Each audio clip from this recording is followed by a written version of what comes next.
Yeah, I see these wolves on the hunt. Why you stunting in your wool trying to front? High cap and act a fool if you want. If you see them teeth baring, they ain't smiling. All right, welcome to Don't Cry Wolf.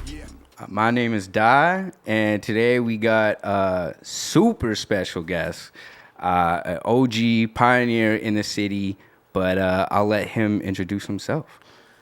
What's good, everybody? It's your boy Len Bowen, 1/3 of the Shades. Happy to be here. Hey, thank you so much for being here, man. I really appreciate it. No doubt. Yeah, you have so much history and accomplishments throughout the city.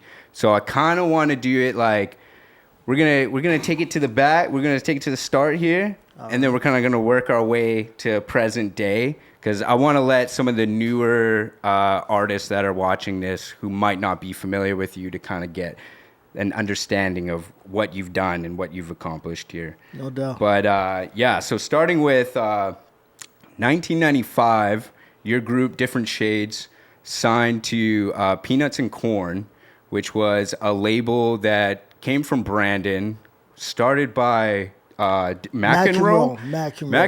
DJ Honeycutt, and Pip the Kid, who were also a group called Farm Fresh. Right, Pip's Kid. Pip Kids. Oh, yeah, sorry.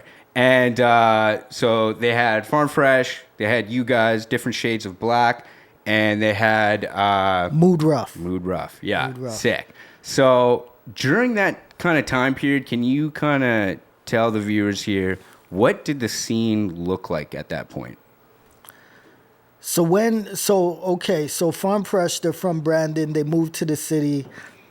The scene, you could count how many groups there were at that time on both your hands. And everyone was still kind of trying to figure it out.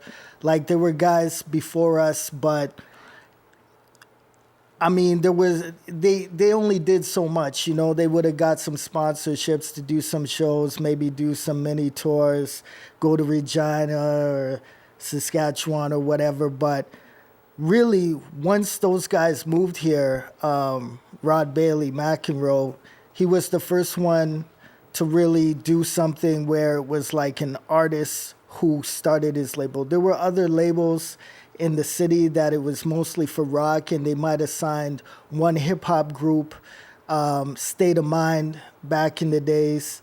But they were the first to put out music where it was original beats. You know, they were using the, you know, MPC, you know, the Akai. They were playing instruments, sampling. They put out themselves. They put out an EP called the Space EP. Okay. And then they put out Mood Rough shortly after that. I believe their first EP was called Fluid. So that was Odario and Dow Jones. But they had different names back then. Like DJ Dow Jones? Yeah, Dow Jones. Dow Jones was originally a rapper. He's an MC. Oh, shit. Yeah, okay. So, yeah, it's a lifetime ago. So the Shades at the time, we were putting out music on our own. We were just finding other ways to get things done. But yeah, Mood Rough was kind of like the middleman between us meeting Rod, and they suggested that we put out some material, you know, on his label, and he would do a great job. So we ended up doing that, and we dropped Next School Pioneers. Yeah. Right, so we spent a whole summer at Rod's place. You know, he was producing. We were on the sidelines, kind of putting in input. We were writing, dropping verses. Just spent a whole summer vibing out with those guys. Honeycutt would be in there, you know, lacing a few tracks, and it was a great experience because, again, it was the first time we were seeing beats made right in front of person. us. Samples getting chopped up, Sick. loops, all of that. Prior to that, we were like taking like literally cassettes and just going into a professional studio with an engineer there and kind of just taking break beats off literally tapes and creating beats and doing other stuff. So it was kind of cool. Yeah. I bet. Yeah. And McEnroe, he was a producer. Yes. Was he was the only producer on the label? At the time. Yeah. So damn. So yeah. you guys are all just fighting over the beats, eh? Yo, he was like the RZA at the time, Yeah, really, because he had his group, he had a bunch of other groups, and there were more people, Laws of Attraction, just people seeing what was happening and wanting to be a part of the movement. Oh, so for before sure. you know it, there were other dudes knocking at his door to work, and I think he didn't have the capacity because he could DJ, he could rap, he could produce.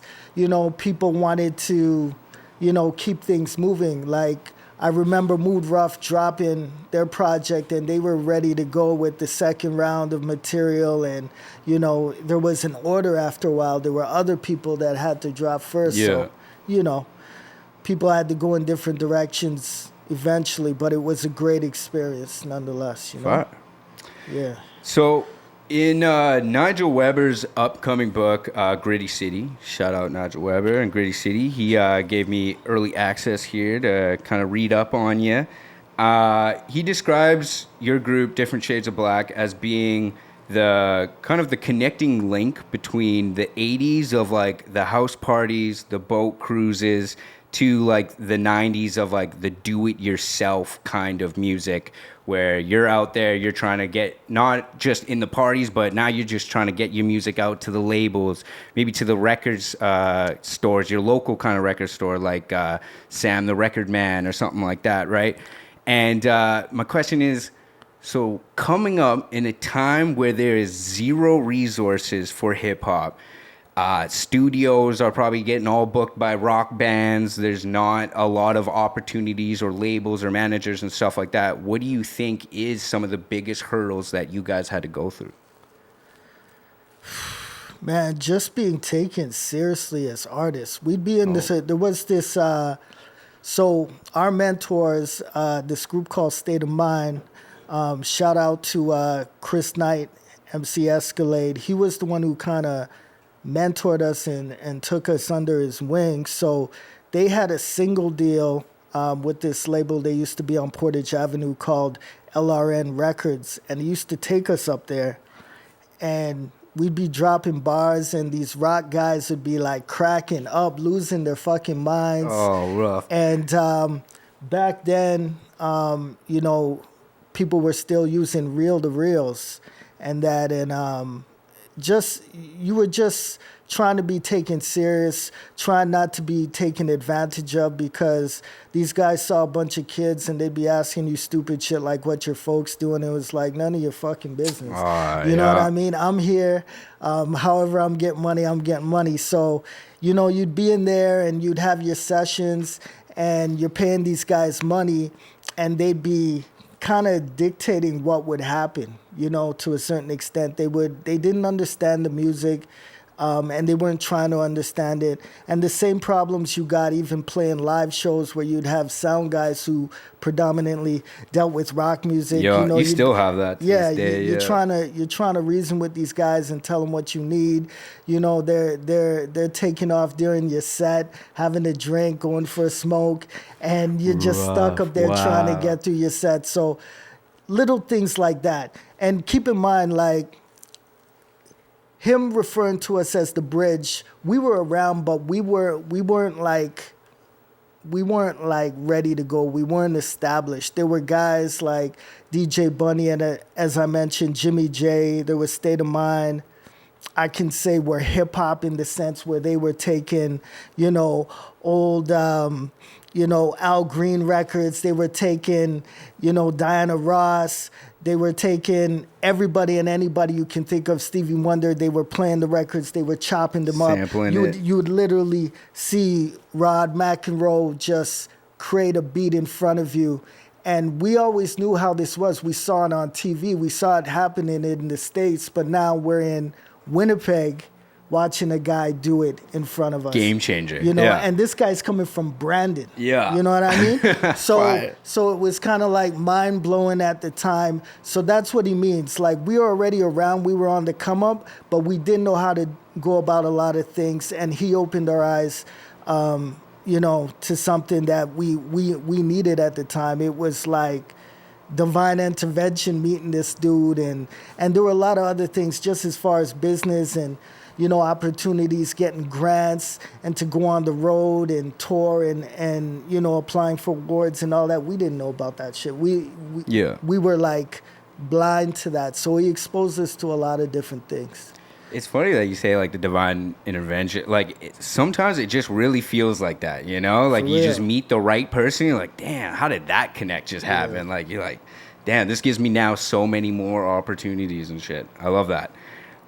Even talking about the studio, I saw a guy from Mood Rough, Odario, sorry. Yeah. He was kind of talking about the lack of like being able to get studio time during your guys' era here, and he was saying that you guys ended up running into or somehow like kind of linking up with McMaster and James, which was like a pop group in the city who was actually like doing some stuff. I remember what you said that day. Said, be careful what you wish for, baby. They're actually kind of like bubbling and shit. And they had their own studio, and they would kind of record during like 9 to 5 and then hand you guys the keys to just kind of like do your own thing and stuff like that. Yeah. How pivotal do you think that was for you guys just coming up and creating your own music? So what happened is McMaster and James, they signed a major deal. I think it was with MCA or RCA, the Canadian division. They signed $1 million deal. Damn, yeah. So and their album for the record went gold by my Canadian sister had standards. the album. I remember it. Yeah. So these are guys who we all grew up with. We were partying together. We were working part-time bullshit jobs together, and they got their break. They were doing a lot of local gigs around the city and stuff, and they got a break. So I used to work with one of these guys. But long story short, the studio they recorded in, it was called Treehouse. It was basically theirs, like Chantel Kraviagic and other people recorded up there. So we were able to get in with the engineers at night to go in there and record a lot of projects. But we did a track with them as well on their sophomore release. But I mean, that was like the first step where we were looking at these massive soundboards and, studio speakers and just people who really knew how to edit. This is by then like moving away from Farm Fresh. It was like literally you're standing in front of a mic and they're saying, yo, spit. There were no screens with waves or none of that shit. That shit all happened in the McMaster and James era where, things were getting a lot more digital, moving away from analog. Yeah, I was going to say, even that, like, time period, like, how do you just learn stuff? Like, I feel like, there's no YouTube video tutorials on how to do this kind of shit. So are you relying then heavily on just, like, the engineers kind of just, like, knowing their stuff? Are you just like looking up manuals and being like, all right, this is how to do this shit, So what happened is all of these rock studios realized that there was a huge market for hip hop music and they could monetize off it. What they would do is find a dude who listened to hip hop, who kind of had an ear and a feel for it, and hire him as the hip hop guy the hip hop guy gets the shit. Yeah. Oh, some dudes want to, record a rap track. Okay, we'll call in Jason Kahn. We'll call in, someone like that to mess with these guys and get it done. And we spoke the same language musically, you know. Darcy Adaman, who recorded a lot of the early Shade stuff. So you'd go in there with these guys and you had an idea, I'd have an idea in my mind and they were the engineer and I'd be the producer in the sense where I'd be like telling them how to structure things, how to layer things, and they got it. Nice. They got it. So things would come together like that. Like I've never really been hands-on, but I've always been that guy where I could hear different elements. Like if you made a beat and you played all of the elements for me on different tracks, I could, in about 10 minutes, structure a song from start to finish. And that's how I've been doing it from day one. Half of the stuff you hear, I didn't produce the beat, but I'm the guy arranging it. Yeah. You know what I mean? Which is a talent in itself. It is 100%. because you have to have that ear. Absolutely. You could have gave, 50 Cent in the club, but if that beat wasn't arranged properly, it wouldn't came off the way it did, and a million other hits for other artists, right? So so that's definitely a huge part of the process. Damn. All right. So even I want to get into Shades of Black drops the song Comprehension. Right. You guys shoot the video. This is a huge deal. We'll probably play on these TVs eventually here. Yeah. But so you guys drop the video. You get it into Rap City TV. For the people who don't know about Rap City, I used to fucking run home every day after school, watch, you got 30 minutes, well, probably like 20 minutes with like commercials and shit like that.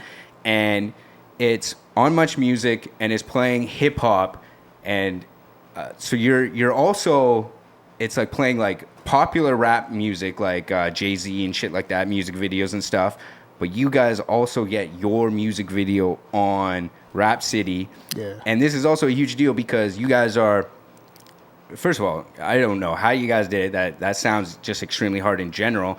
But you guys are the third group from Winnipeg to actually get a music video on the TV here and rep your city nationally on that kind of level. Absolutely. I'm wondering, first of all, how'd you do it? And second, what were you feeling in that moment of like when you found out that it was going to be playing on Rap City? Were you just flexing on all the homies and shit like that? We didn't realize how big it was. Like the first hip hop group in the city to have a video nationally was Freak Show. Then it was Mood Rough. Okay, yeah. And then we were the third. But on the scene, we were already the top tiers in the city. Not saying that there was a huge amount of groups, but we shot the video with a dude who basically needed a university credit. So we didn't know how it was a guy named Edgar Peters, we didn't know how it was going to turn out. Again, I sat in the editing suite with this dude, and back then they shot on film, and the film had to develop. Damn. We shot in 2 locations. He had his ideas, but again, we knew how we wanted to be portrayed. So we got the video done. The directors submitted it. They knew all the logistics about submitting the Much Music back then. Oh, damn. So basically, they would deliberate and figure out if it went into optional, low, medium, or high rotation, right? Oh shit! Okay, I didn't know it worked like that. So thank God we got into high rotation. So not only was the video being seen on Rap City, it was being seen on other video shows that they had on Much Music. Yeah, like Much Vibe and shit like that. Yeah, right. Okay. So you could have turned on the TV for that 2 or 3 months and at any time just seen the video. So instantly, we're known all over the country. Yeah. So when it came time to book shows and connect with promoters in different cities, it was easy to get shows. Everybody was waiting and anticipating. But keep in mind, we were like mad young at the time, like teens, early 20s, whatever. And we didn't grasp how big of a deal it was, and it's hard when you're that young and you're in it, at that point. We weren't ready. Like we thought we were ready, but we weren't ready. But it was a great time, and the energy was there. It was one of those things where you'd be watching TV, and we even had an infomercial. Like we had our own commercial for a few of our albums through UrbNet, and you don't see things like that anymore. No. So those were opportunities that we took for granted to a certain extent at the time. But the city showed us so much love at that time, and it was just great to be doing something you love and have people embrace it like that. Oh, I bet. Yeah, man. In the song, your homie Biggs goes by. He's the first verse.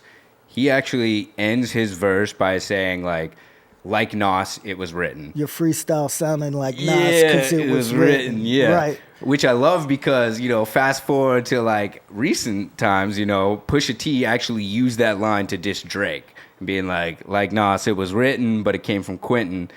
I was wondering, do you still keep in touch with the guy? And when that song dropped, were you just like, oh damn, you did that song, that bar first or whatever? Yeah, me and the Shades, we're family. We're beyond the group. We all grew up together.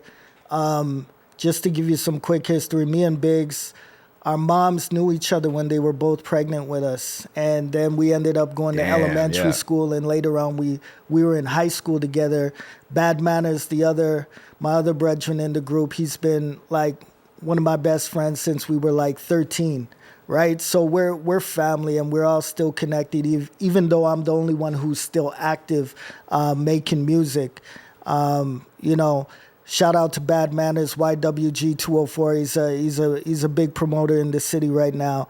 But yeah, it's funny. It's funny you say that because there's a lot of lines, like even that line, where we hear we know great minds think alike, and there's waves because we've said shit where I've heard rappers like 5 or 10 years later say the same line and no one can come back to us because it's timestamped. You want to hear what year we put this out?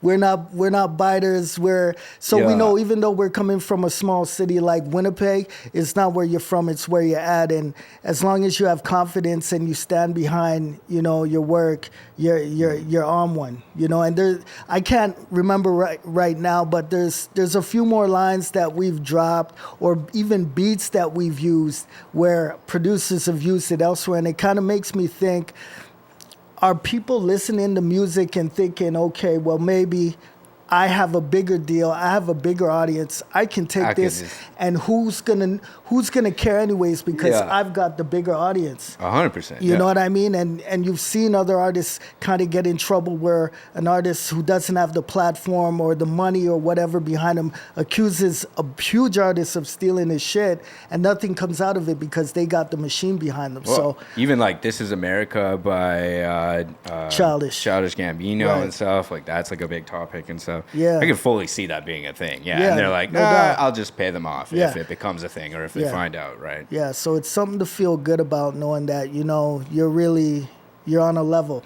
Yeah, exactly. Yeah. Skill wise, Yeah. You're bringing it. Also kind of dissecting those, this is the music video, by the way, that we're talking about.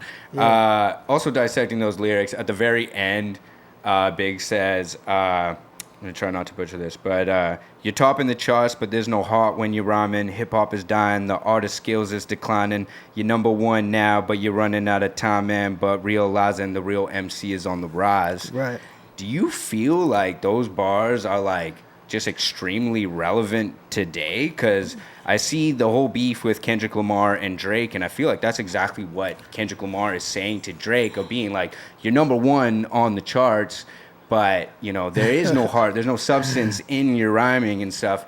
Do you feel like now that Kendrick has won this beef, are we going to start seeing more lyricists and the real MC kind of being on the rise at this point? First of all, shout out to Biggie Biggs for those timeless bars at the time that you know what, that's an ongoing problem in rap music and hip-hop music that's not going anywhere.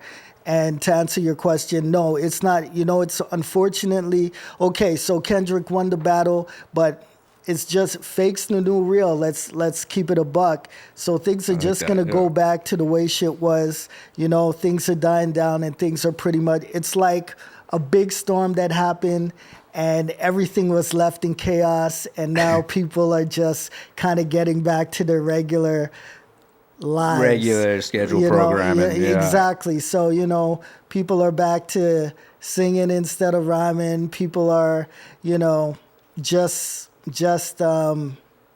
not confronting real problems. You know what I mean? So in hip hop, that's been an issue forever, and unfortunately, there's always going to be pockets, but you know that's not where the bread is. So as long as labels are involved and can overshadow real music because of the money they can put into advertising and sponsored ads and all of that If it's shit. catchy, if you can make a TikTok dance Exactly. off of it, yeah. Exactly. So it is what it is, man. Yeah, no, I fully see that. And I'm definitely going to touch on that a little bit later as well. But keeping with the music video, the last kind of song that I have, or last question that I have about it, is it's very, when I watch the music video, it's very New York style. Like, that's kind of the feeling that I get. It reminds me of like Wu-Tang, Protect Your Neck, just that energy, the vibe that you guys kind of bring to it. Just you in general, I feel like your kind of style and stuff, your swag is like very New York.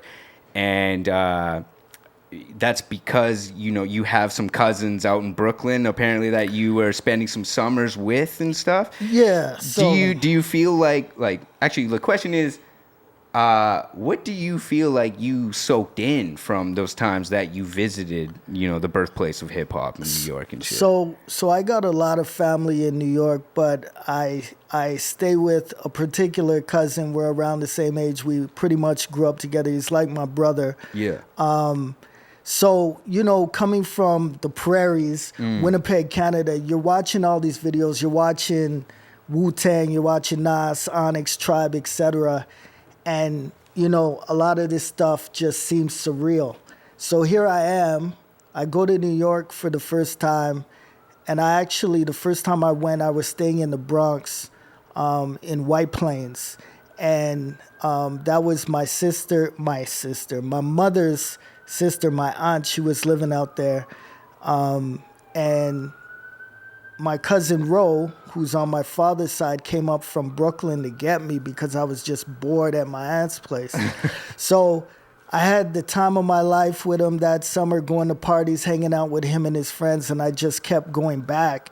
And so how old were you during this time period? Oh man, like 16, 17. Oh yeah. So definitely going off. So just soaking in New York, the bodegas, the parties, you know, going to different boroughs and just the culture, just everything.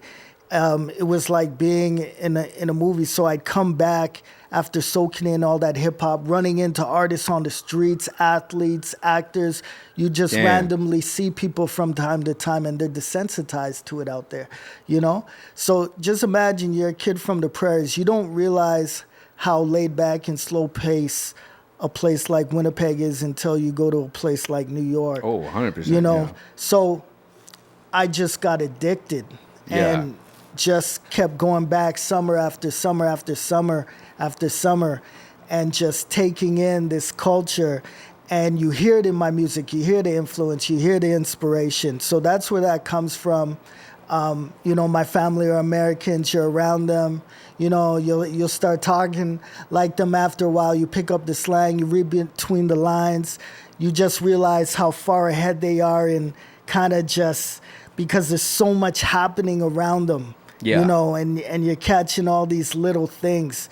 So that's where the influence comes from, you know. And I'd come back, and every summer after I'd come back more inspired and be able to just write a shitload of material and I can only imagine. Yeah. No, definitely. Just catching a vibe it's like my out there. second home. Damn. Yeah. Shout out New York. Yeah, that's crazy. So another a big name that you've worked with is you know, Juno Award winner, also host of the Hip Hop Evolution show on Netflix, Shad, Right. from Toronto. Shout out to Shad K. Yeah. Okay, wait. He dropped the K though, right? Like it used to go by Did Shad he K, drop the and K? I feel like he dropped the K. Okay. Because I saw the music video where he's like, this is back in the day though, when like he's like rapping in an alley and it's like reversed and shit. And I feel like how like Rap City has it, where like they like show the shit. he like just had it just Shad. Maybe, but I don't mean, know. Everybody knows who we're talking. Whether you say Shad or Shad K, Yeah. everybody knows who we're talking the about. guy, you know, legend for sure. And that legendary. connect came from Grand Analog. Correct. Yeah, that you were Odario. working with. Yeah. So yeah, super dope. Connects through Toronto. I was just wondering, who are some like other connects that you're like super grateful of from Toronto? I'd have to say Tough Dumpling of the course. legendary group Nefarious. I've been working with Tough Dumpling for years, like since The Shades. He's produced a number of tracks for us. He produced the entire Nothing for Granted LP. You know, he helped me break out of my shell in a lot of ways and just challenged me as an artist to do some different things. I knew when we reconnected and I got the opportunity to work with him that I couldn't fuck it up, that I had to live up to it, because people always said to The Shades and myself, you guys are dope, but the productions never matched the level of the lyrics? Of the damn. lyrics. So, you know, you're working with people around you, and I always thought the people around me made great beats. You know, I'm not taking anything away from them. This is what people in general, the masses, would tell us. Yeah. So I knew once I got that opportunity to work with Tough Dumpling and I heard what he had, you know, in the crates, I was like, man, I gotta live up to this. I gotta make these beats into some great songs, you know? So I'm grateful for that connect on another level because, yeah, the notoriety and just, there's a lot of politics in this, just breaking into that market, you know? Oh, I bet. You know, that's the epicenter in Canada as far as music goes. You have to have a presence out there. True. Especially if you're making urban music. So, yeah, very grateful. Shout out to Tough Dumpling, the whole crew. Yeah, and you started getting booked out in Toronto when like Comprehension was kind of blowing up and stuff. Yeah. And I know you had stated prior that you know, when you went out to do shows there, it was almost like a humbling experience because you saw how people were coming with it with the shows. Yeah. I was wondering, how much are you still kind of in touch with that market of Toronto, and what was it like during that time period of, okay, you've done the underground scene in Winnipeg. How was it competing in the underground scene in Toronto during that time? We were doing a lot of showcases. It wasn't necessarily regular shows. Like we were out there for North by Northeast, Canadian Music Week. There was always like some type of festival where there would be like A&R reps from the Canadian divisions of all the major labels in the States scouting for talent. So that's what we were out there doing. Nice. But it was like those Toronto cats, their insight was on another level than ours. We were like, oh, we're going to do a show, and we were kind of like in La La Land. Someone's going to just say, here's your record deal, or how would you like a record deal? But it didn't work like that. You know, people would be coming up to you after you got off stage, giving you cards, asking you what you want. And it was like, yeah, I want a deal. But it wasn't even them saying what you want. It was more like what you need. So what they were really meaning after the fact, figuring this out, is, do you need a publicist? Yeah. You know, do you need a manager? Do you need this, that, and the third? And we were sitting there not knowing because we didn't have that education. That, right. Yeah. So guys like Socrates, Cardinal, Choclair would be on these bills, Ghetto Concept. Crazy. They knew exactly what they were there. They knew exactly what they wanted. So, you know, they exuded a level of confidence that we didn't have. The music was good. Once we loosened up on stage and got rolling, you know, we catch all these guys. They all knew who we were. Yeah. We were the only Winnipeg group on these bills with like tons of Toronto artists, you know. Yeah. Unless, you know, Mood Rough was out there or Freak Show or whatever. But a lot of times we were just that only, you know, group from the prairies on the bill. So we were kind of lost and didn't know how to go about things. We didn't know, you know, how to ask for what we wanted. you know, and you're still young. Yeah, too, right? yeah, So, a level of maturity. Yeah. We needed a manager. We didn't have a manager at the time. So yeah, these guys would just come prepared on another level. They'd bring their entourage to make it look like, you know, they had more people there to see them than was actually there at times and be cheered. But it was all orchestrated, but it looked great. It looked amazing. People in the crowd, Yeah, cheering you for their know, shit. yeah. Yeah, no, that makes sense. And that's not throwing any shade because Smart. they put on amazing shows. Their stage presence was on another level, and it was a learning experience. And we'd come back and we were comparing it obviously to what we were doing and what was going on out here, and just realizing adjustments we had to make. You know, cutting dead weight, just a lot of different things, man. Yeah. No, 100%. Sick. I'm going to do a segment here called How Did This Happen? Because I feel like you have all of these really crazy accomplishments. I just want to squish all these questions here together. So keeping with the Toronto theme, you got to perform at the world-famous Play to Record store out in Toronto. I want to say, how did that happen? And also, what was the owner like? Because I watched the documentary on Amazon Prime. If you guys are watching this, go check out the documentary on Amazon Prime. It's fire. Play the record. Yeah, it's like that's like a key part in the Toronto scene. This element here that you got to be a part of. How did that happen? My manager, shout out Wayne Booth. He arranged it. You know, he reached out. He actually reached out to Tough Dumpling, who's a good friend of Eugene Tam, who's the owner of Play the Record. Sick. You know, he Eugene, restacks. okay. He restacks the Nefarious vinyl in there from time to time, which sells out, and I think it's the highest selling local Toronto vinyl in the city in that particular store. Oh, I bet. But you know, Eugene is a down to earth, real guy who was making history, to my understanding, and didn't even realize it.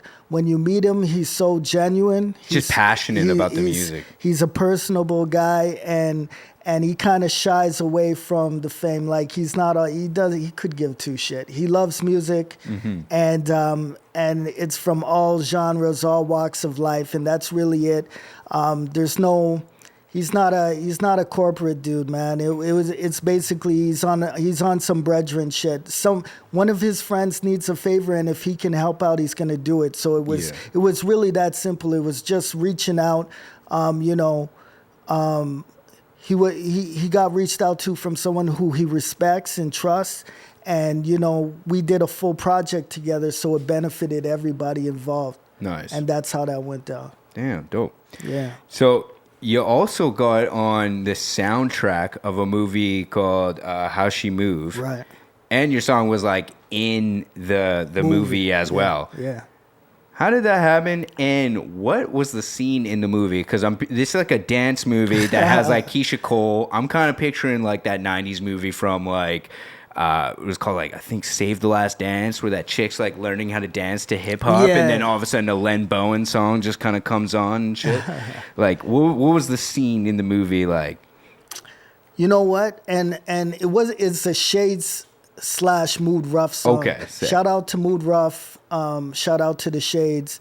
The song was called Slip Away. It actually was on a Mood Rough album. I think I Do My Own Stunts first, but it got on there. Sick title, yeah. I believe through UrbNet at the time.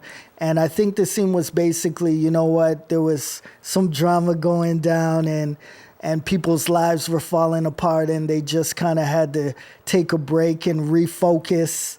So it's more of a serious song. Yeah, man. Okay, sick. yeah. I like it. So yeah. it was like, you know, to use the analogy, like, you know, Rocky 3, where, you know, Rocky's training, but Apollo Creed's getting frustrated because he's not giving his all, and he's got to get to the point where he admits he's afraid of this guy. He's afraid. Okay. And then, you know, he faces his fears and then really starts training. So it's kind of like, Yeah, this is an inspiring song then. yeah, you know what I mean? Yeah. So it's like one of those scenes in the movie Sick. where it's like, you know, everyone's lives are falling apart and they just got to pull themselves together and train for this dance competition. And then the song kicks in and it actually has a part of Big's verse and it has Bad Manners, who was on the hook. Nice. That's the part that they play in the movie.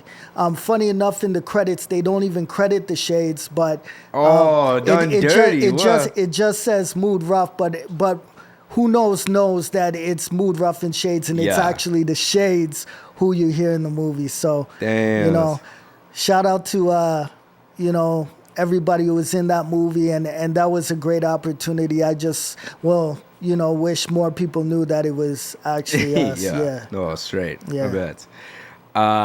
And then also one that's just super insane. Jadakiss put you on a mixtape series called Who Really Got Bars? Yeah. Yeah. And that's fire. Like, it's a mixtape where he finds a bunch of like underground artists and he's kind of like promoting them and putting this on.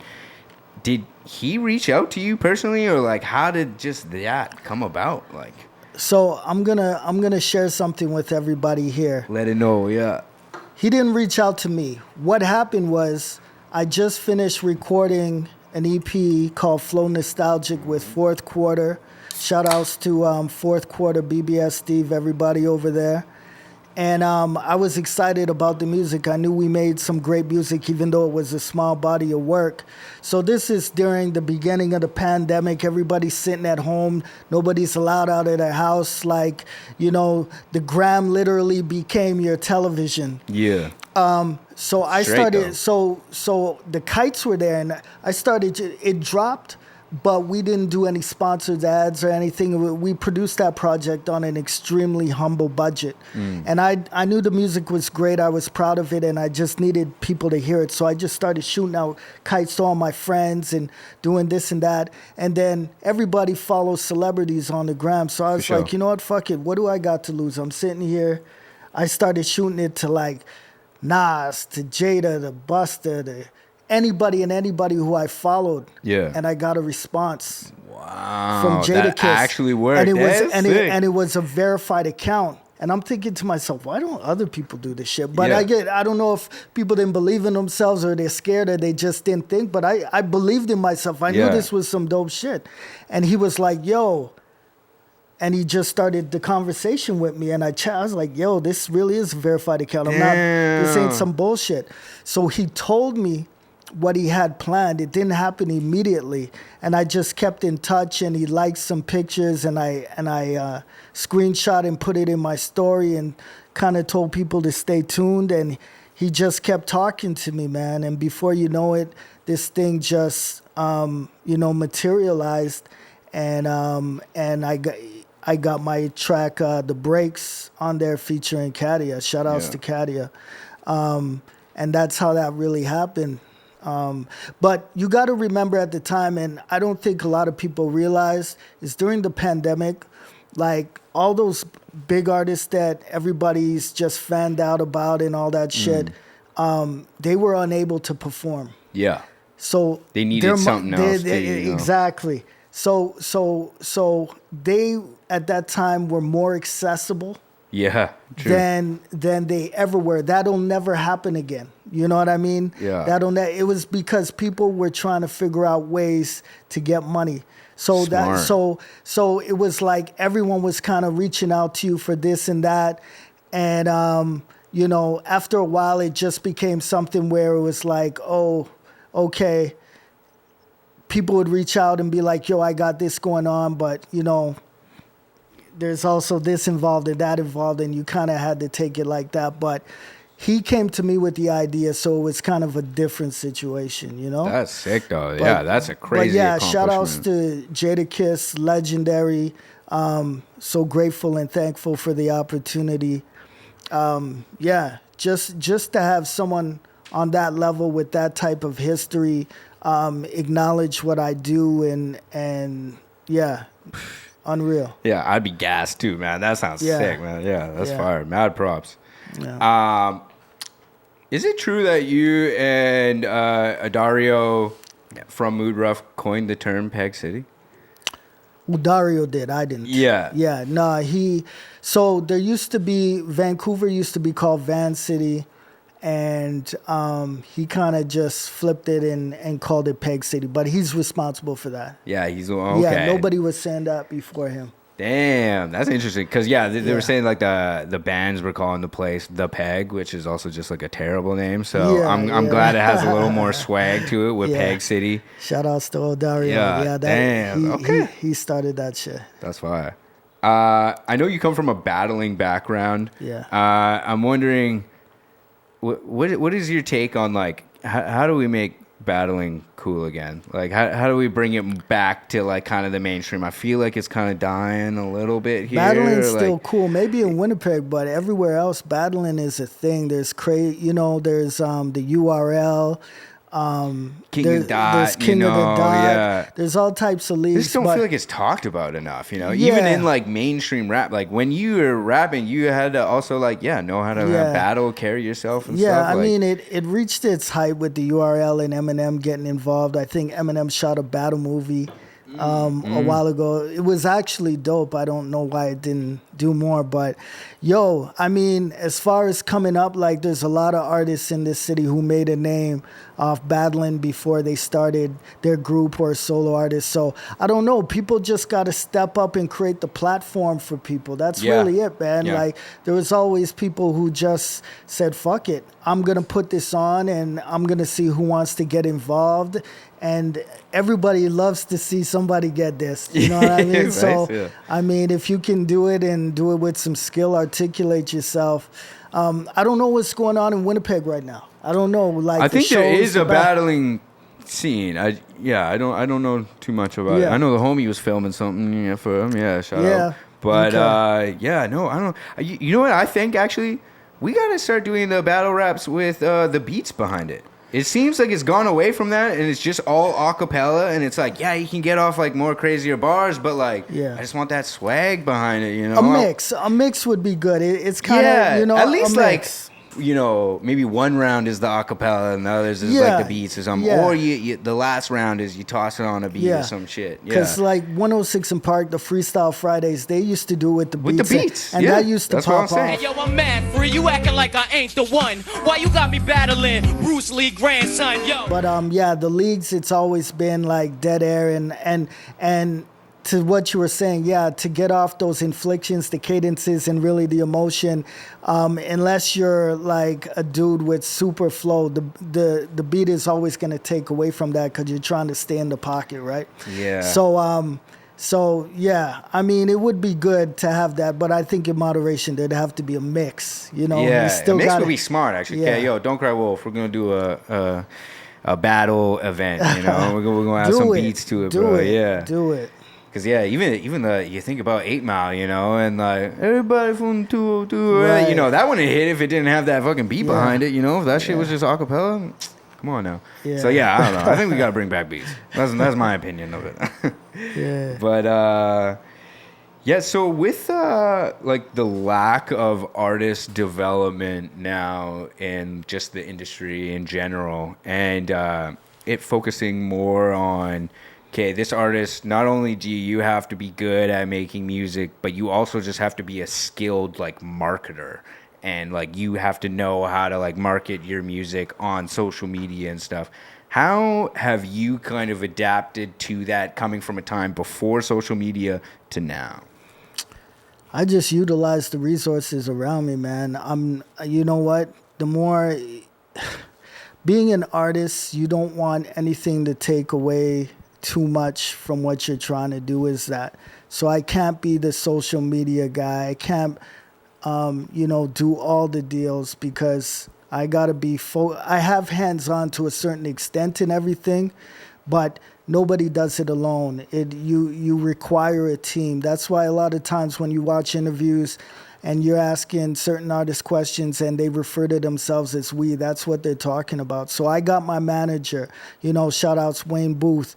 I got, my videographer, Visual Theory, shout out Dennis Ankra. I got, my publicist. I got a media team. I've got all of these things in place. So when my music's ready to go, everything else they all know what to do. Sick. So I wish I could do more and be more self-sufficient in the sense of just saving more money. But when you're on the same page with people, and we're all doing things for a greater thing, there becomes an understanding, and you find ways to get things done with everybody still eating. And I have a loyalty, to people I work with after a while, where they know they're good with me. Anybody who keeps it real with me, it goes both ways. If you fuck me over, then it is what it is, and I know who you are. But that's really it. I wish I could produce. I do produce, but I don't do the hands-on with the engineering.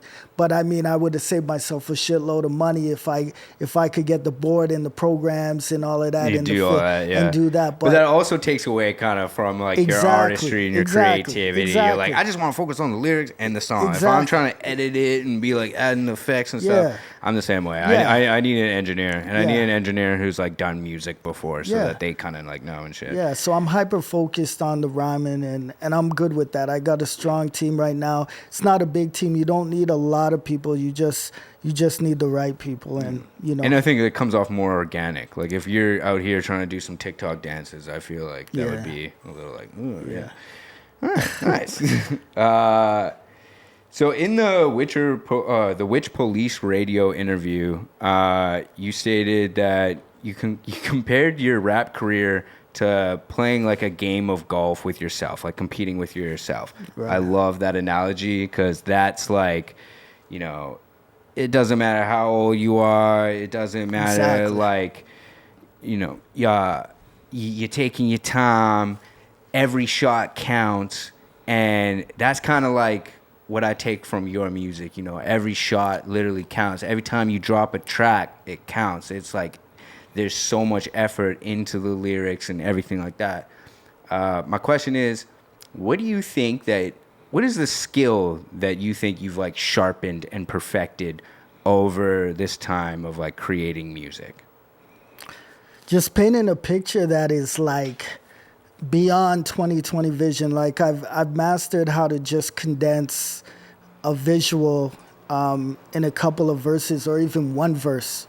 Some people, you'll hear them rhyme and it's like, get to the point, man. Where is this going? Yeah. You know what I mean? So I've managed to figure out over the years just how to paint you that picture in a certain amount of bars and make you feel it. I always said, as long as you feel what I felt by the time the song is done, then I've done my job. Yeah. So that's what I'm most proud of. And like just mastering flows and breath control and stuff like that. People always say, you got to have 1,000 flows, but you got to remember 1,000 flows, a lot of these flows people are using aren't even theirs to begin with. You know what I mean? You're just trying to keep up with everybody else. So my motto was always, I'd rather have one flow that's mine, than 1,000 flows. But I've stepped out of my comfort zone because I have a BPM that I like, beats per minute for anyone who doesn't.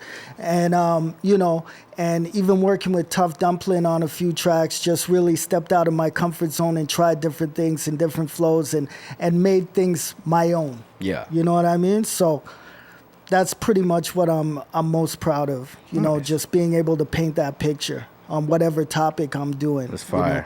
There's a lot of dudes that are just really one-dimensional. They can only rap about one thing. They do it extremely well, but you can only hear that one thing regurgitated so many times. Straight. So I can rap about just about anything and make it thought-provoking, make it entertaining, and keep you engaged. Yeah. No, I love that. I appreciate that. Yeah, your lyrics, they really do paint a picture because they're so descriptive, and that's why I even value you like putting so much effort into your music videos and stuff like that. You can really tell that you have this creative side and this visual side to your lyrics. I was wondering, what was your thoughts on I always ask every interview. I always talk about SoundCloud era. But what was your thoughts on the SoundCloud era when that happened and it started like really bubbling up? Were you thinking like, where do I fit in during this, or were you thinking that this is just gonna kind of be a phase? Because the SoundCloud era seemed to be more of a music that was like about feeling and less about lyricism and just kind of like the party and shit. To be honest, I never really looked at it like that. It was just another option. It was just another way to get your music out there. I'd made music. I've been making music that's been on SoundCloud since my first solo release, Long Story Short, which was like back in 2010, and I just utilize it. I was raised on golden era music, late 80s, early 90s. So I was kind of like in that transition going over to social media. I didn't like it. I'm from the era where people would put flyers on car windows, you know, hand you a flyer, word of mouth, shit like that, be downtown at the mall and figuring out what's popping for the night. So when all of this online shit and, you know, people behind screens and, you know, learning, I was just like, man, you got to adapt to keep it moving, and that's really what it was. But I never really, you know, looked at it like, oh no, this is the end of the world, or really stressed or overthought about it. I've always, at my core, just been an artist. So this was just another tool to get my music out to people. Sick. Yeah. Oh, I love that. What do you think happened to rap crews? Like, I feel like that's just not a thing. And a person coming from a rap crew, maybe you can kind of speak to this more, but I feel like back in the day, rap crews was like the go-to. Like, you almost had to have a crew. And there was just so many sick duo groups. Like, the last duo group that I know of is like literally like Ray Shremmer. And I'm like, geez, I wish they had almost something like, where's the modern day Mobb Deep or something like that, you know? Why isn't that a thing anymore? What's kind of your just thoughts waves on that? and trends. It'll be back. Yeah? It's just Right now, being the solo artist is the thing, but it just takes one. It just takes one group to come out with something ridiculous that, you know, they're totally on a different page with the flow, with the subject matter, whatever the case may be. And then after that, it's like the sheep start to roll. The labels start being like, all right, we're going to find the crews here and put them together and push that. Once everybody sees the dollar signs, it starts rolling. And, you know, there's a lot of people who aren't comfortable in their own skin, so they just follow suit. You know what I mean? True. And I'm not throwing shade by saying that because, you know, when you're younger and you're just trying to figure shit out, it is what it is. But that's normally what happens. And right now, everybody from Drake to Kendrick to J. Cole to Childish Gambino and so on have made it look really cool to be this solo artist with no hype man, just out there controlling a crowd, which is something I really respect because, you know, there's so many ways to have crutches, you know, doing this thing. Like, and for you to go out there and just have that breath control and to be out there in front of a crowd for 2 hours with no hype man, just you and your DJ. Running the stage. And running the stage and figuring out how to, like, Drake's a guy who really doesn't have to do that because he just turns the mic around and everyone's singing it. So he's getting a breather. And making it look spontaneous. Making it look easy, Just, you know what I mean? So when you get to that level, but that's just the wave right now. It'll come back. There'll be groups. I hope so, man. I hope so. Yeah. Here's another segment. You know, because you're an OG, I think we gotta take this opportunity to kind of like let you spit some game to maybe some like newer artists that are kind of coming up in the scene here. So I kind of just want to get like your opinion on some of these questions here. First one, is it okay for openers to leave before the headliners if they're booked on the same bill? Yo, that's messed up. It shouldn't happen. It's disrespect. And you know what? This whole thing is about building relationships and thinking long term. If you're thinking in the moment, hip hop, rappers, DJs, producers, we're all we can get in our feelings sometimes. We can get sensitive. Yo, 100%. Every artist, yeah. You know what I mean? And feelings manifest themselves in different ways, and you know, people's body language and stuff. So, you know, I'm a strong believer in, you know, giving to receive. So giving someone your time, even if you don't want to be there, even if you got something to do, just stick around. You're helping that person on stage build their confidence. You're showing your support, and they're going to remember that. Are they going to be at all your shows? Maybe not, but trust me, it everything goes around full circle. Yeah. So little things like that is disrespect. It's selfish. I'm not with it. I'm not with it. If you're doing this, do it right. Nice. For a person who's nervous about rebranding, what advice would you give them? Because I know even your group, Different Shades of Black, have went from Different Shades of Black to just Shades of Black to then just Shades. Yeah. What kind of advice can you give new artists? Just do it. If it feels right. If it feels right, just do it. Try to just be true to yourself and do it. And do it for the right reasons. The only reason I became a solo artist is because my brothers, the Shades, decided to call it a day. Or else I would have still been a part of a collective and would have been happy with it. Yeah. But I love music. It's a huge part of who I am. I wasn't done making music just because they were, and I had to figure out how to keep going and doing something that makes me feel alive. So that's how the whole Len Bowen thing came about, which is my real name. Obi Trice, real name, no gimmick. Nice.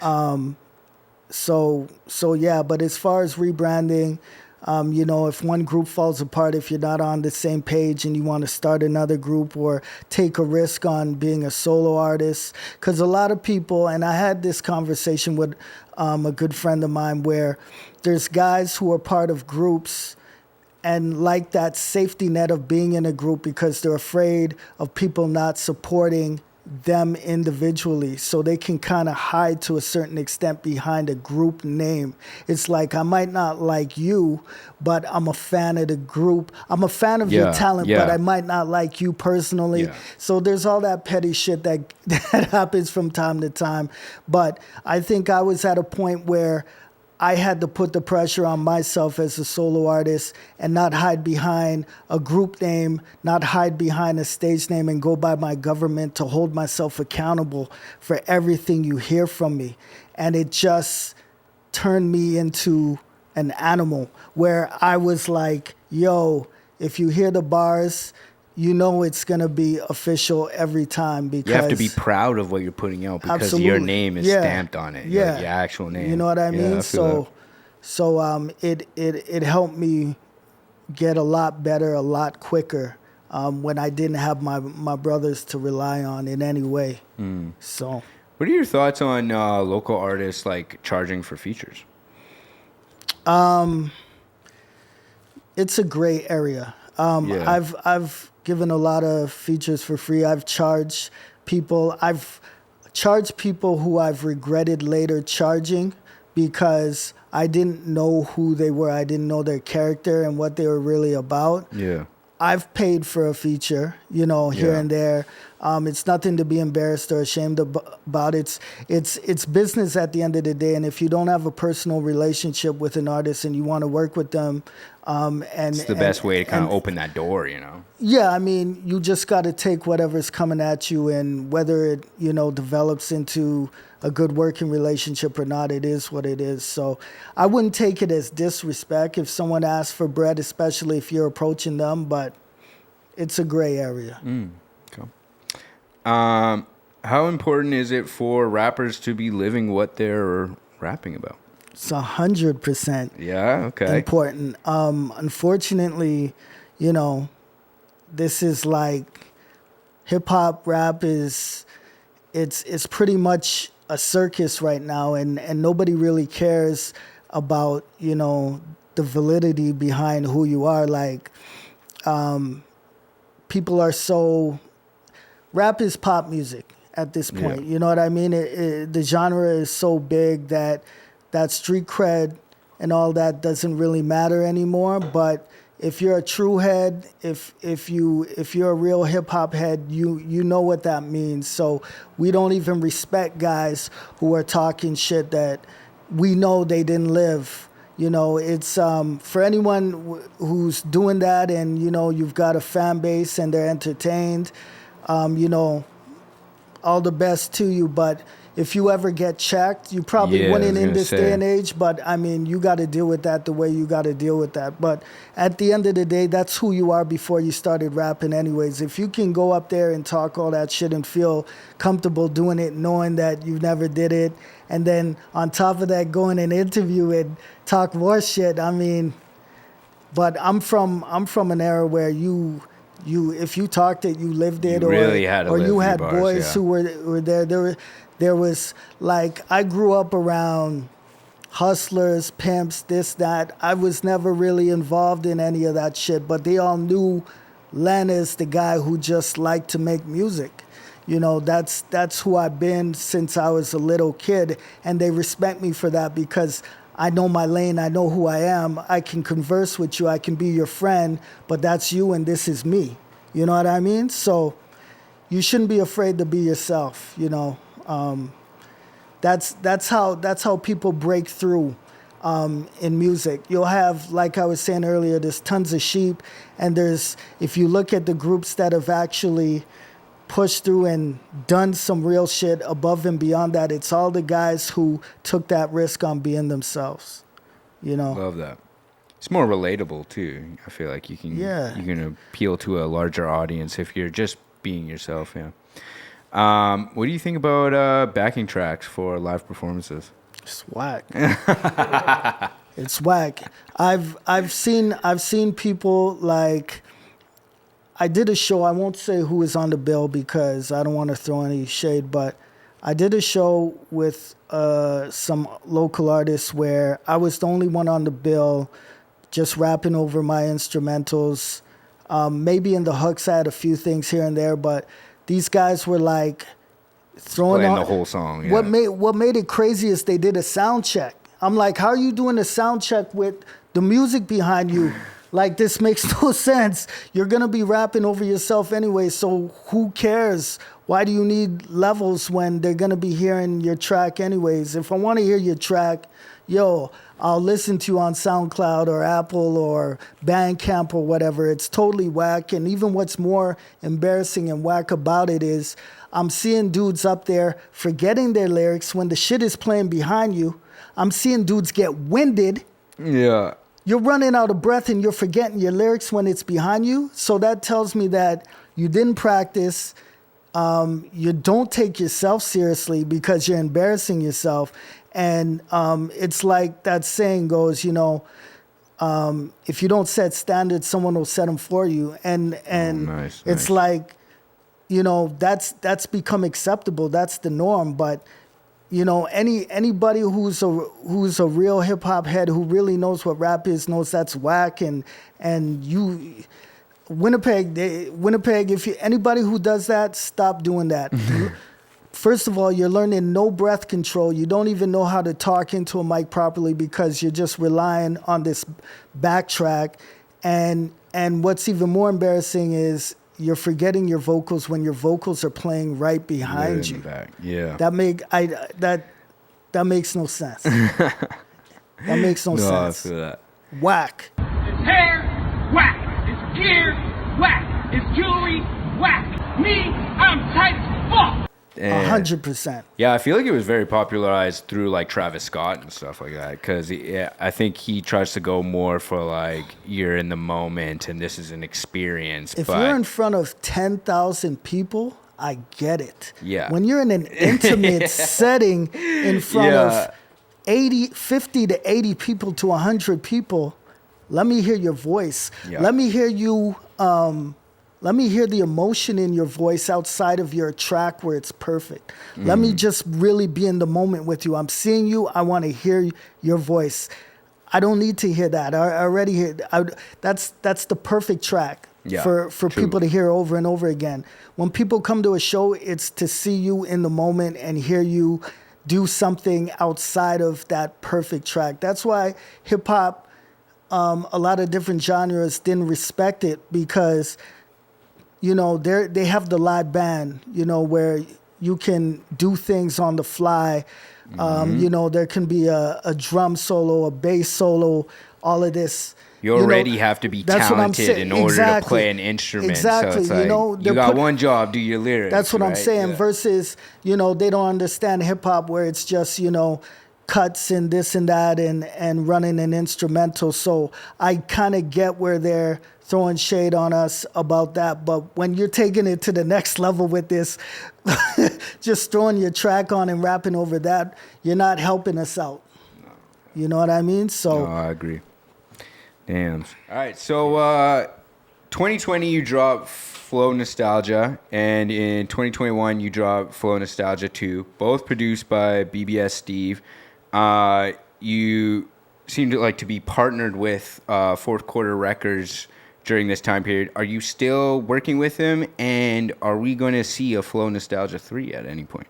So sorry, it's Flow Nostalgic.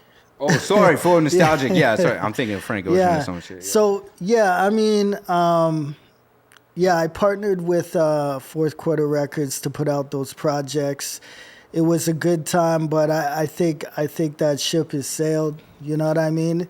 I can't predict the future, but I think that was a moment in time. And, you know, Steve's doing other things. You know, he's big into his house music and all of that, and Killing it, yeah. And I'm kind of like on a different page at this point. So, I right now I'm looking in a different direction, but you never know. Yeah, true. Yeah. So that kind of brings me to Nothing for Granted. You said when you were doing this tape, you were on like a journey of like self-discovery.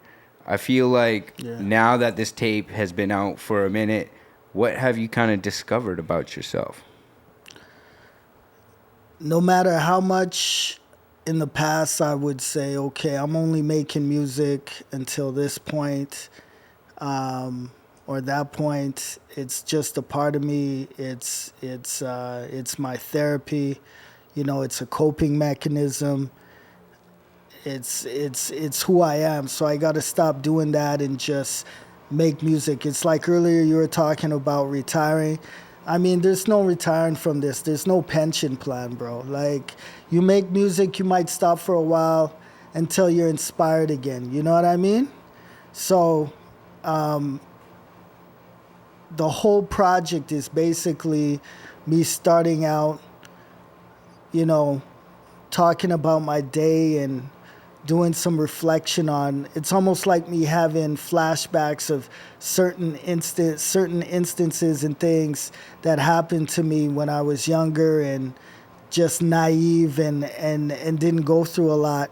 And conversations with my mother, things with the group, relationships with you know, different females at different times in my life, and everything else in between, man. Just a lot of reflection. You know what I mean? I'm older now, so the project is more or less reflection, you know. And towards the end, where you know, I'm talking about Late to the Party, which is basically me telling Winnipeg to stand up and stand behind the talent and, you know yourself. You know what I mean?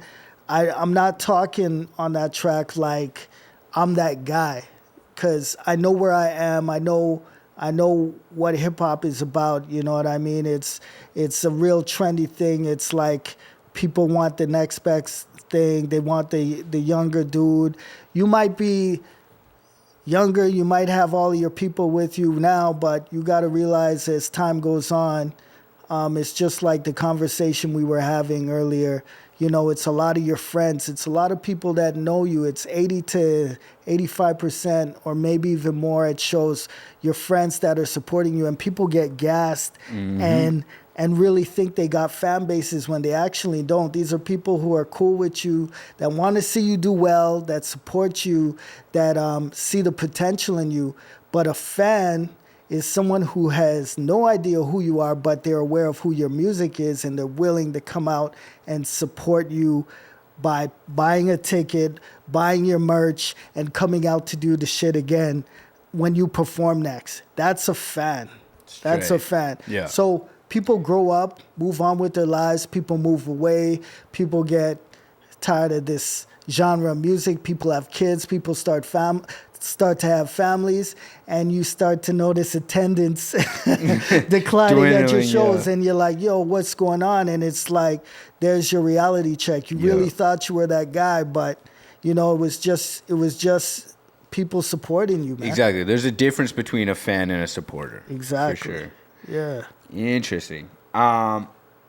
Yeah, no, I like that. I want to even go back to like a time that you've quoted Q-Tip, where you were saying, you know, Q-Tip said that it's not like rap is a physical sport, you know. It's not like my body's kind of giving out, so now I have to retire. As long as your mind is still there, why would I quit? Why would I stop? As long as I can still be delivering quality music at a high level, like, it makes no sense to stop. And I really feel like Nothing for Granted is like kind of like your Jay-Z 4/4 album or whatever, 444 album. Like it's very self-reflecting, and I think it's a masterclass of how to drop an album that sounds new and relevant, but is not like the same thing that everyone else is doing. I'm kind of wondering, what did you want to accomplish when you made this album, and do you feel like you accomplished it? I feel like I accomplished what I was trying to do. Basically, I was just trying to execute something, a body of work that just shows, listen, we're going into the 5th round in the octagon, and my gas tank has not run out. I still got this in me. You know, I wasn't some kid going through a phase when I started making music. This is who I am. You know what I mean? And if you really do this and you really love it, you'll never run out of things to talk about, because you're living life. You're experiencing different things. You're meeting different people. You're interacting. You're traveling. You're doing things. You're living life. So why would you ever run out of things? Don't be afraid to talk about different things that haven't been touched on. That's what this is about. That's what gets people. That's what, you know, gets the new big star popping. You know, you could be the next big thing because you took a risk on touching a topic that hasn't been discussed, or no one's had, you know, the courage to go there. You know what I mean? So that was really it. Like, I've been making music a long time, as we all know. And it's like, when people heard I was dropping this full length after all this time, I know a lot of people were probably like, why didn't we hear this sooner? Yeah. What took you so long to get to this point? But I was living life. I was going through my ups and downs like everybody else. Yeah. And, you know, it happened when it was supposed to happen. You know, when it happened was out of my control. And I'm just glad that it happened, and I gave people way more than what they ever expected from me, because everyone was like, at this point, what do you really got to say? And I showed them what I had to say, and it was the longest body of work that I made, you know. And it's not even really that long, but, you know, I feel like it was a cohesive project. Very cohesive. That's how I describe it. I feel like it wasn't repetitive. You know, I did my best to give you a well-rounded body of work, and I couldn't have did that without Tough Dumpling, you know, my manager Wayne, and everybody else involved on the project, whether it was Odario, you know, everybody involved just helped me paint this picture I was trying to do. So, is this the first project that Tough Dumpling has produced, like the whole entire thing for you? Yeah. What about his beats at this point were like kind of just like standing out to you? Why did you want to do this right now with him? Like, they were just heavy, man. Like, just hidden. just every beat just punched you in your chest. You know what I mean? Like, and the way he layered it, the elements just took me places. I could see things when I heard these elements. Everything just took me somewhere where it was like the songs were writing themselves in a sense where I didn't really have to think too hard about where I was gonna go with a track versus some other beats where everything is tick, tick, tick, tick. What the fuck is that showing me? Like I can't picture anything when I hear that, you know what I mean? True.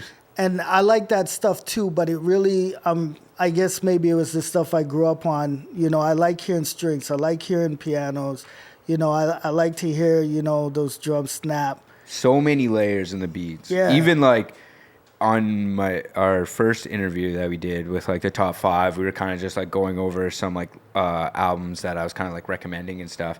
And I described your album, Nothing for Granted, as like if Ghostface Killah was to have an album that was produced by Kanye West. Okay. Because like dope. that's how it just felt. It still felt like the beats had this soul, but it was still new. Yeah. And then just like the lyrics that you were kind of delivering over it was just, it was so sick. So yeah, big fan of the project. Thank you, man. I'm wondering, how did the collab with YSN Fab come about? And what specifically made you want to get him on that track? Because it feels like it's kind of left field for him. It doesn't feel like a track that maybe YSN Fab would do.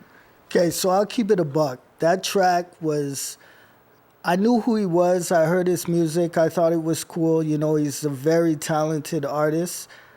I didn't have it in the back of my mind that, you know, I was going to work with him. If it happened, cool. If it didn't, cool. My manager was like, yo, I really think you should work with this kid because he's popping. And, you know, he saw something I didn't. That's why it's important to have a team because it's easy to miss things. So I was like, cool. So we reached out to him. And I orchestrated everything. He didn't really have any ideas, but this kid is super talented. Crazy, I basically told him what my idea was and what I wanted, and I swear it was less than 24 hours. He came back. He had his verse. He had the hook done. The hook was Yeah, so... the hook, bro. Yo, Yeah. the hook was so heavy. It was so real.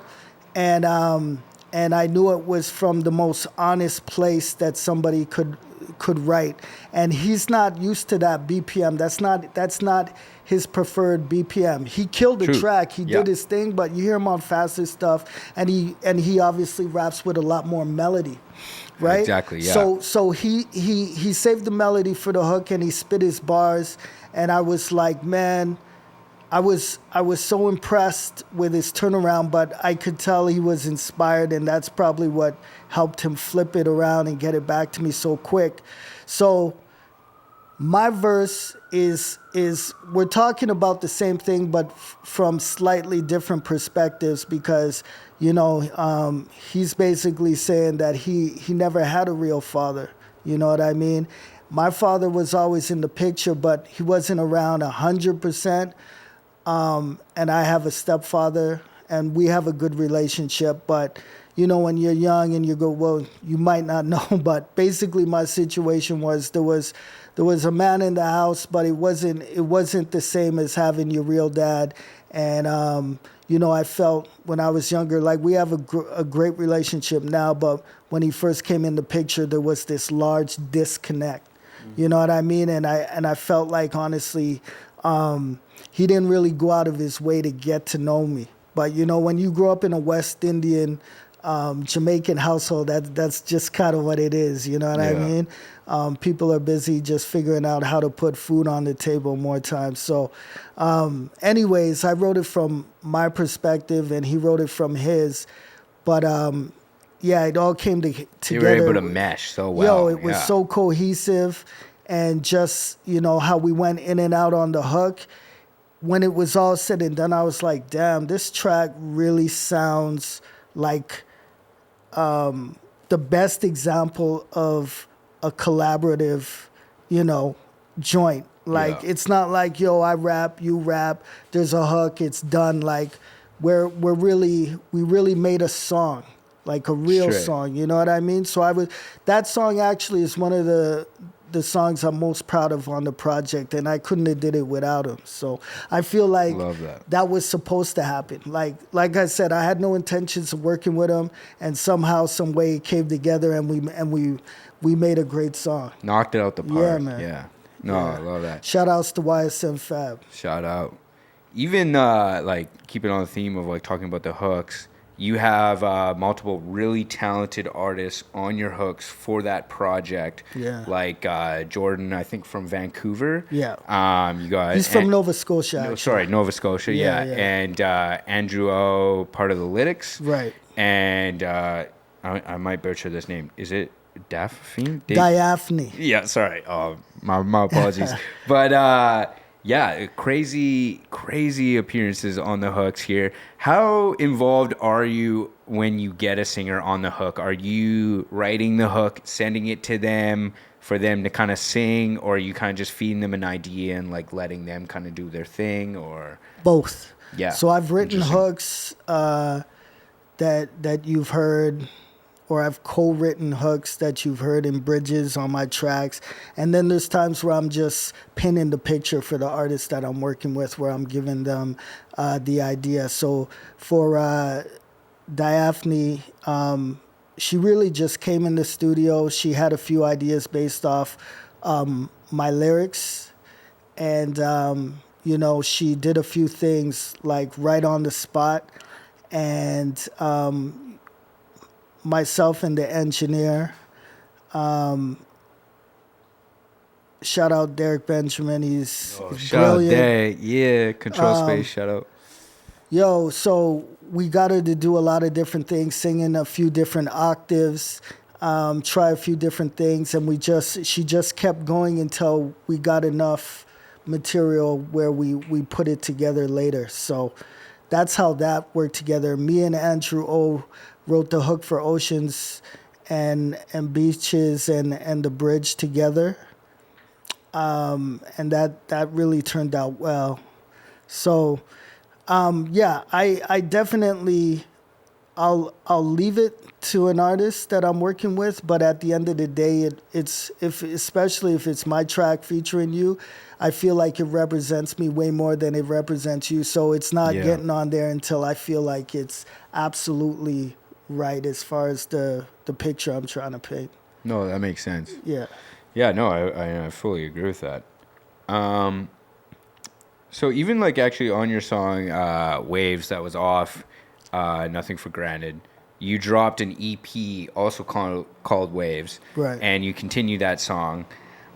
What about that song inspired you to kind of make an EP? And I've also kind of noticed that you're doing this like kind of strategy of, you know, you put a song, you name the EP that song, and then you put it on a next project. How is that even working out for you? Is that a strategy that you recommend? Yo, you hit it on the head. It's a strategy that's designed to pull people back to the full-length EP. Exactly. That's all it is. It's just branches off the tree where you're getting a few extra leaves. You know what I mean? Love you're that, getting yeah. you're getting your remix, you're getting a few extra B-side tracks, but we feel like Nothing for Granted was so strong, and every project, you know, you have your run where you're promoting it, and then people move on to the next. There's just so much to listen to. So we promoted Nothing for Granted for a good year. We put visuals out to almost every project. Yeah, crazy. And like you said, the whole idea behind the EPs was to bring people back, plus give them more music, because you know, you can't just put the singles out that they've already heard and not give them some other incentive to listen to the music. So that was the whole idea. It's definitely working because you know, we keep track of the streams and obviously who's purchasing and what have you. So people are still listening, people are still engaged. And it's something I've never done before. That was actually an idea from my manager, Wayne, and it's been working, you know, so. Yeah, I feel like it really brings you back to the project because, yeah, sometimes you can drop a project, people will listen to it for like a month or whatever, and then they'll be done. Yeah. But then if you really like drop it again, like then people are like, oh shit, yeah, I remember this song. Oh damn, there's some new songs. Right, Shit, okay, I'm gonna actually check out the old tape. I'm gonna go back to it. And I like even to the lead up of Nothing for Granted, you even had Late to the Party EP as well. And you had some other songs as well on that. So Late to the Party EP came afterwards, but prior to that, I did an EP called Years in the Making just before. Oh, okay. Yeah, just before Nothing for Granted dropped, and it had $1 Million Baby on it. So we kind of... That's okay. Yeah, right. yeah, sick. So we did it pre and we did it post. And then after the twice, yeah. Yeah, so... Sick. That's dope. Okay, so new artists, you know, that might be a wave. You know? So... Hop up on that. I mean, it's more work, but, you know, you gotta... Find innovative ways to keep it going, you know, yeah, man. Is there anything that you kind of, any more game that you can kind of give to the younger artists that are kind of just coming up, or any kind of advice before we shut it down here? Just really, I say this on every platform I'm on, be yourself. Be yourself. Talk about things you really want to talk about. Don't just rap over a beat or talk about something because it's popular and you think that's what everybody's going to gravitate towards. Be yourself. Talk about something that nobody's ever spoke about before, and you'll be surprised what kind of doors that opens for you.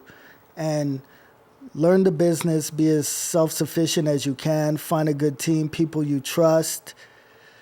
Build relationships, and think in the back of your mind, this is long term. Don't screw people over, because that's gonna come back to haunt you 100 times over. Always think long term. Mm-hmm. Don't be a flake. Too many flakes in my city, man. Do good business, you know. Yeah. Do good business. Don't be a flake. Don't ghost people. If you owe people money, pay them. And just keep it a buck with people. Keep it a buck. That's all I can say. Straight. Yeah. Okay. Well, man, thank you so much for rolling through, man, and being a part of this. Thanks for having me, man. Yeah, Pleasure. No, for sure. This is Don't Cry Wolf, Len Bowen. Download Nothing for Granted, stream Waves EP, and stay tuned for more from this guy. So, yeah. Peace out.